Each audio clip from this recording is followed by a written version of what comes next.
Welcome to the business end of YouTubing.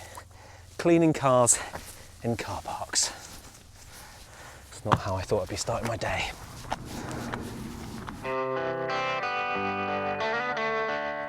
Today I'm driving an 80s icon, an automotive hero, but does it stack up in the modern era? Welcome back to Collecting Cars and welcome to our Peugeot 205 GTI.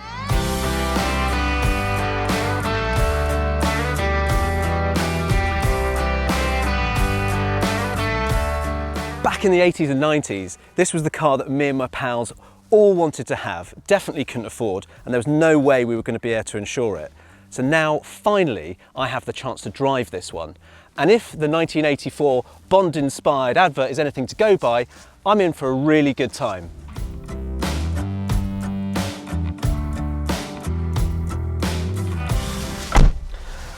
Right, so interior impressions of the 205 GTI. Well, firstly, it just reminds me of my first car, and mine was a Citroën, not a Peugeot, but the build quality of all of those types of cars of that area are very, very similar. I remember these very, very well from my childhood, actually. My mate's brother had one of these, and we had to take our shoes off to get in the back so that we didn't scuff or dirty the red carpet. What's nice about getting back into something like this is the simplicity of it. Simple 5-speed gearbox, steering wheel with no buttons, obviously no electric windows, so you're back to sort of winding them up and down. Mirrors on stalks there, so no electric mirrors. I mean, it's all very analog in here. Other things worth noting, obviously a tape deck, which is quite right for the era. I've got my Guns N' Roses Appetite for Destruction tape there, and let's have a... That's all you're getting, and that's about it. I think we'll go for a drive.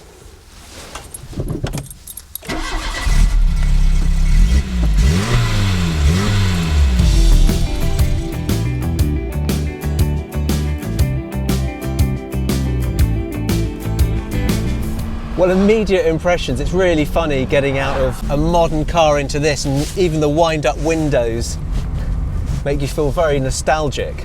And then you've got things like the gearbox and the brake pedals to get used to, because there's a lot of travel in the brake pedal and quite a lot of throw. You can feel that in the gear changes there. Of course, there's no power assisted steering, but that makes things all the more engaging with the drive. You can really feel it. It's interesting comparing this to a modern day vehicle because, of course, things have come so far in terms of the build quality of interiors. There's nothing wrong with what's inside here, but it is very, very basic, and coming from something more current, you really do notice how sort of tinny things are, but it sort of doesn't matter because that's not why you have this car. If you've got this car, it's probably not your daily driver. It's something that you're going to use on a weekend or just for fun. There are a couple of variants with this car, the main differences being with the engines. First, there was the 105 brake horsepower 1.6 and later the 1.9, which boasted 130 brake horsepower. During 1986, the 1.6 litre version was also upgraded with a peak power quoted at 115 brake horsepower. Our car is a G-Reg, so it was built in 1989, a time when Ford was taking over Jaguar, and the Escort is Britain's best-selling car for the 8th year running. Pretty much any article you ever read about the 205 GTI waxes lyrical about its performance and handling. So we know it's good, hundreds of journalists have told us so, but what about its future? What will Generation Y and Z make of something like this, and will they uphold its legacy? I'm about to find out.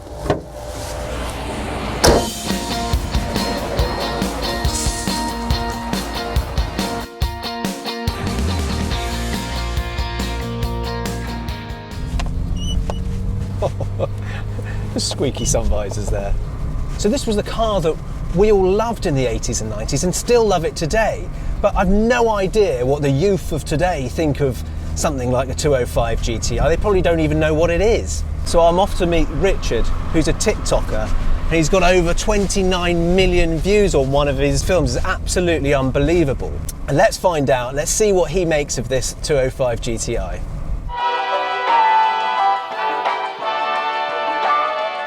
What do you think? James, what is this? I told you I'd bring you something special. Special? I thought you meant a supercar. This is a Peugeot 205 GTI. It's an icon of the 80s. It's a metal box. No! Looks like it's about to break apart. This was the car that I wanted when I was growing up. This is what I would have chosen to drive when I was your age. How old is it? This is G-Reg, so 1989. How old were you in 1989? I wasn't born by a decade. It is a superb car to drive. This is all about driving experience. Driving experience? I'd be scared driving this. So what you mean to say, and what I wanted to find out, is that you don't think that people of your age would be interested in driving around or being seen in a car like this? Absolutely not. Oh, come on. It's all about the driver inputs, not like your modern stuff. You actually have to get in there and get amongst it. Okay, but before we do that, I think we have to compare this to a proper car. Like an Audi or something like that? No, James, not an Audi. More something like this.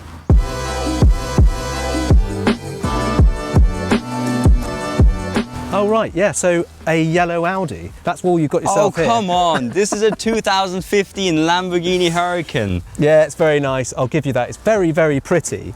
Nothing is better than 610 horsepower and four-wheel drive. Front-wheel drive, about 115 brake horsepower on a good day. You can't possibly put down all the power that's in this car out on that road. You can if I'm driving. That sounds like a bit of a challenge. Probably the only way that we're going to find out which car is better, or whether I can persuade Richard that this is the ultimate driver's car, is get out on the road. So we're going to take them both out and have some fun.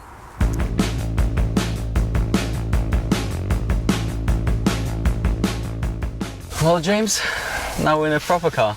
Ready? Yeah, I think so. Car starts with a push of button. Oh, too much noise, come on. You want that noise. Alright. Oh dear. Pop into sport mode. Guys, you prefer the Peugeot 205 GTI in there, right?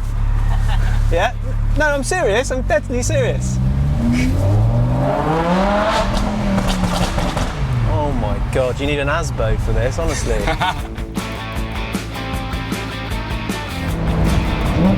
Oh yeah, that is a lovely sound. I'll give you that. Okay, Thanks. Fair enough. Trouble is with a car like this is that it can sometimes be a bit flattering to the driver's style, whereas the older cars, you've got none of the driver aids.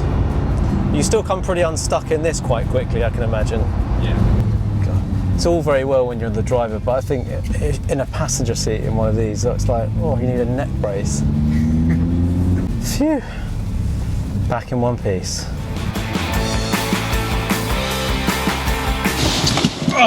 Oh my. Right, what do you think? It's definitely easier to get into this car. Have you closed your door properly? What have I done myself? I don't know how. So there's no push button start in this. Okay, that's all you need. Right. Oh, Reminds me of my mum's first car. reminds me of my first car. How does this button work? That's not that. That's not the button for the roof. Oh, what have you done there? I've turned on the light.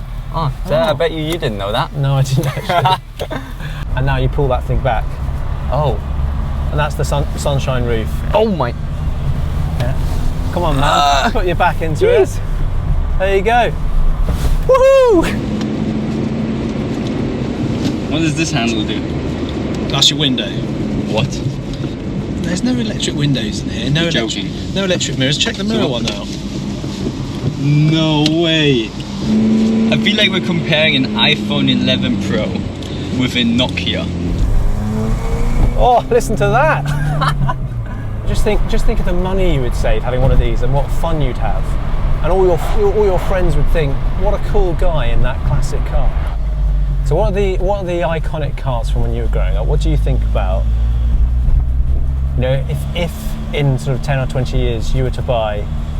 In 10 or 20 years, an iconic car would be the Golf R. The Golf R, yeah, good or car. Or the Scirocco R. Both They've very good actually cars. stopped producing already.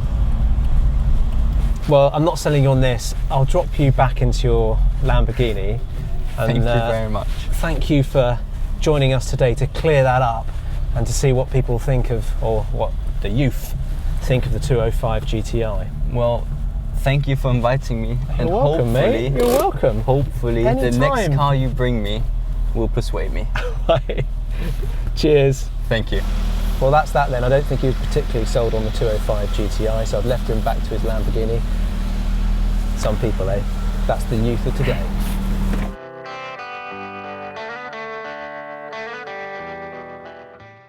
So that's that then. The 205 GTI is and always will be an icon, but perhaps the jury's out when it comes to generation Y and Z. For more videos like this, remember to subscribe and hit the bell icon for notifications. Thanks for watching and see you soon.